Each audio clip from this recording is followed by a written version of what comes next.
کہ یہ جو روایت آ رہی ہے اس میں خود حضرت ابو سعید خدری خود شامل ہے. اور حضور صلی اللہ علیہ وسلم کے چند صحابہ کسی عرب کے قبیلے میں گئے اور اس قبیلے میں پہنچے تو اس قبیلے والوں نے حضور علیہ السلام کے صحابہ کی کوئی خاطر مدارت نہیں کی, کوئی آپ کی طرف توجہ, کوئی ضیافت نہیں کی. صحابہ فرماتے ہیں غزالی کی زالودیہ سید اولئک فقال هل معکم من دوائی او راقب. اتنے میں ان قبیلے کے سردار کو کسی زہریلی چیز نے کاٹا تو لوگ آئے آ کر ہمارے پاس کہنے لگے کہ آپ میں سے کوئی ایسا شخص ہے کہ جس کے پاس کوئی اس زہریلی چیز کے کاٹنے کی کوئی دعا ہو. بعض محدثین فرماتے ہیں سانپ نے کاٹا ہے, بعض نے کہا بچھو نے کاٹا ہے, بعض نے صرف جانور کا ذکر کیا, یا رات ہی اس کو دم آتا ہو. تو صحابہ اکرام رضوان اللہ تعالی اجمعین نے کہ دم تو آتا ہے لیکن اس کے بدلے میں اگر وہ شخص ٹھیک ہو جائے ہمیشہ دو گے. اس روایت کے اندر آتا ہے کہ کچھ لینے دینے کے بعد بھی دیگر روایتوں کے اندر الفاظ آتے ہیں 30 بکریوں پر بات طے ہوئی. قبیلے والوں نے کہا کہ ہم آپ کو 30 بکریاں دیں گے. صحابہ کرام رضوان اللہ تعالی اجمعین اس بات پر راضی ہوئے کہ ہم دم کریں گے اور اس کا اثر ظاہر ہو جائے گا.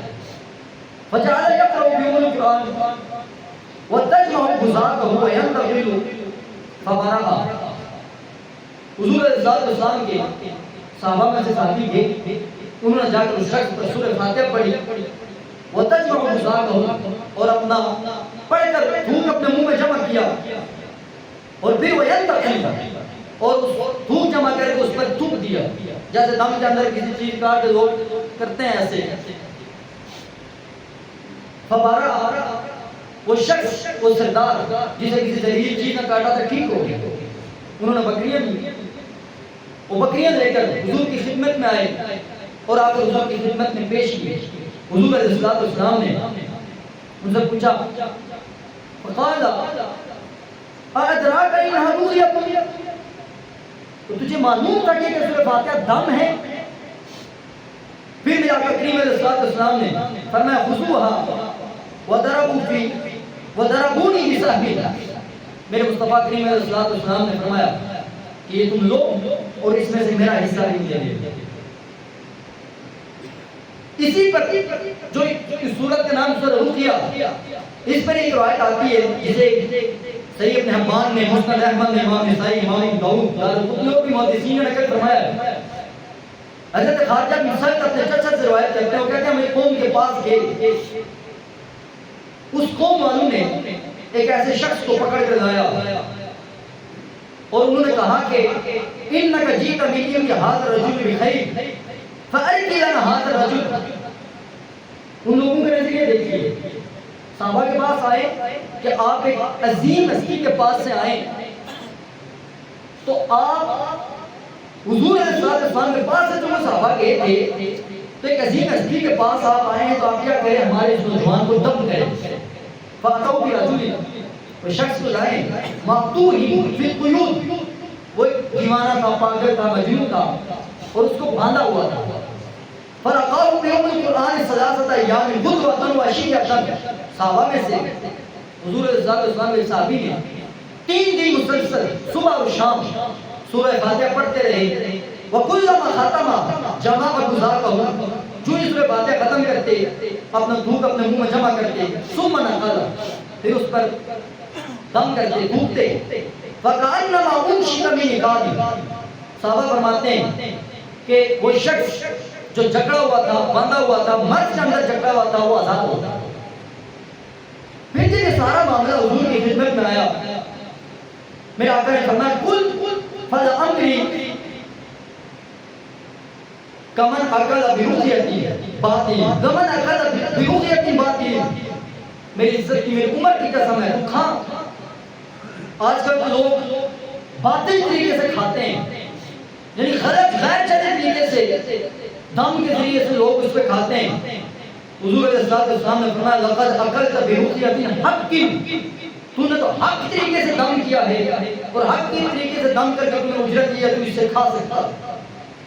ابھی دونوں حدیث مبارکہ سے پہلی بات ان دونوں روایتوں میں یہ بات ہمیں ملتی ہے.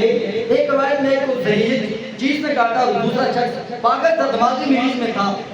پہلی بات ہمارے لیے یہی کافی ہے کہ اللہ رب العزت نے سورہ فاتحہ کے اندر یہ اتنا کمال اور خوبی رکھی ہے کہ سورہ فاتحہ کو اگر کسی موذی سے موذی جانور نے کاٹا ہو, کسی تکلیف چیز نے کاٹا ہو, یا کوئی شخص دماغی طور پر اس کا دماغی توازن خراب ہو گیا ہو, جب بندہ مومن اللہ پر بھروسہ اور توکل اور عقیدے کے ساتھ اس کو پڑھ کر دم کرتا ہے, اللہ رب العزت سورہ فاتحہ کے صدقے سے ہر بیماری کو دور کر دیتا ہے. یہ ہم دونوں روایتوں سے یہ بات سمجھ میں آتی ہے. دوسری چیز یہ جو عمومی طور پر یہ جو دم کرنے کا سلسلہ ہے, اصل دم یہ قرآن قرآنی آیات اور سورہ فاتحہ جو صحابہ کرام رضوان اللہ تعالی اجمعین نے جس کو اپنایا ہے, وہ سورہ فاتحہ کو کیا کیا, معمول بنایا ہے. اور ہم اگر آج اہل ایمان سورہ فاتحہ کو ہر مسلمان کو آتی ہے, لیکن وجہ کیا ہے, ہم میں سے اگر سورہ فاتحہ پڑھ کے دم بھی کرتے ہیں لیکن آرام نہیں آتا. نبی پاک کے صحابہ نے ایک موقع پر ایک مرتبہ دم کیا اور ایک موقع پر 3 دن کی بات آئی. یہ دم کرنے کی وجہ سے اللہ رب العزت نے اس کے صدقے سے سورہ فاتحہ کے صدقے سے مریضوں کو شفا عطا فرمائی. لیکن وجہ کیا ہے, ہم سب کو سورہ فاتحہ آتی ہے لیکن ہم کہتے ہیں ہمارے دموں میں اثر نہیں ہے. ان دموں میں اثر ہوتا ہے لیکن اس میں اثر کی تب بات ہوتی ہے جب یہاں پر کچھ ہو. ہم نے اس کو ساری زندگی گناہوں پر لگایا, اس کو کبھی سوچا ہی نہیں ہے کہ ہم نے اس کو پاک کرنا ہے, ستھرا کیسا ہے, نورانی کیسے کرنا ہے, ہمیں اس چیز کا بھی نہیں پتا. اور ہم نے کبھی اللہ رب العزت پر اس عقیدے اور اس نظریے پر رکھ کر, رسول اللہ کی یہ فرمان ہے کہ ہر بیماری کا علاج سورہ فاتحہ میں ہے. میں کہتا ہوں دنیا کے ساری مشینری, ساری ٹیکنالوجی, یہ جتنے بھی ہم رپورٹوں ٹیسٹ پہ یہ ساری غلط ہو سکتی ہے, میرے نبی کا فرمان کیا مطلب غلط نہیں ہو سکتا. ہم ان پر بھروسہ اگر کریں تو ہم بالکل ٹھیک ہے. رسول اللہ کے فرمان پر بھروسہ کر کے اگر ہم سورہ فاتحہ سے استفادہ حاصل کرنا چاہیں تو آج مسلمان اس صورت سے استفادہ حاصل کر سکتے ہیں.